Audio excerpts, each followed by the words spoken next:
T.S. Eliot is an American playwright and poet and is known most for his poetry in the books The Waste Land and The Hollow Men. His work is quite often quoted in modern art or modern art forms, such as Bo Burnham, who quotes T.S. Eliot in his most recent Netflix special, Make Happy. In his special, he quotes T.S. Eliot when he says, "Love songs used to be so beautiful. Let us go then, you and I, when the evening is spread out against the sky like a patient that thrives upon a table." T.S. Eliot, beautiful. Now, for those who do not know Bo Burnham, allow me to explain. Bo Burnham, I would caution to say, is a comic or comedian, and I caution this because while his songs and his jokes do what they're intended to do, which is make the audience laugh, I would not say that that is his primary goal.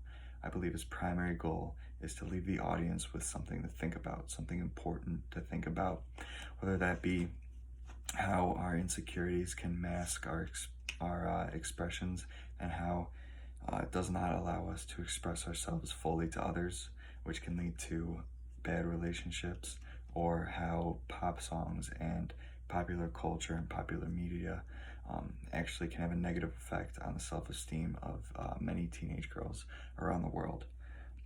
The way he quotes T.S. Eliot actually is very respectful for T.S. Eliot, and it shows, and it's amazing that even after 100 years after his work is published, even authors or artists or performers today still use his work because they find beauty or morality in his lines. The song that he quoted was the love song of J. Alfred Prufrock, one of T.S. Eliot's more famous poems. And while T.S. Eliot is famous for his poems, as for good reason, I believe that his plays are just as impressive. Murder in the Cathedral is a play about religion, violence, and forgiveness, and it's actually based on a true story about King Henry II and Thomas Becket. In the play, Thomas Becket is King Henry's right-hand man. He is almost his second in command, you could say, but he leaves King Henry to become an archbishop, and instead of working for the king, he ends up working for the Pope and is therefore exiled from England. Several years later, he comes back to England, and four knights who work for the king obviously come and actually threaten and eventually kill Thomas.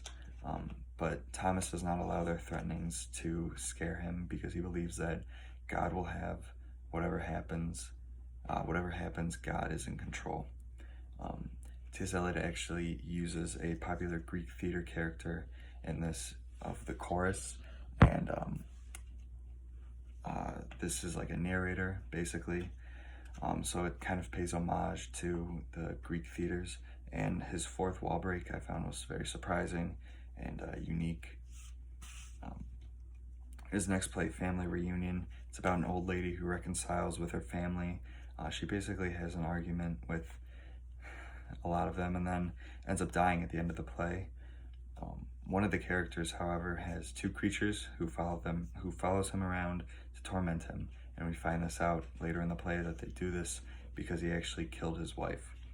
And the writing style and the decision to add the creatures, I thought, made this play great and is another reason why he is a great American playwright. Finally, The Cocktail Party, where a couple goes to marriage counseling and they end up finding out that both of them are having an affair with different people. One of the characters actually dies on a mission trip, not from the couple, but one of the characters does end up dying. And in the end of the play, they forgive each other and have a party 2 years later.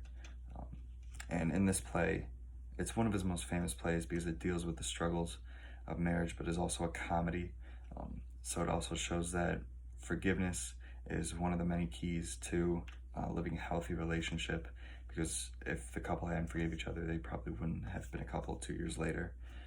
So this play allows for deep issues to be talked about while maintaining a comedy. And so that is another reason why T.S. Eliot is a great American playwright.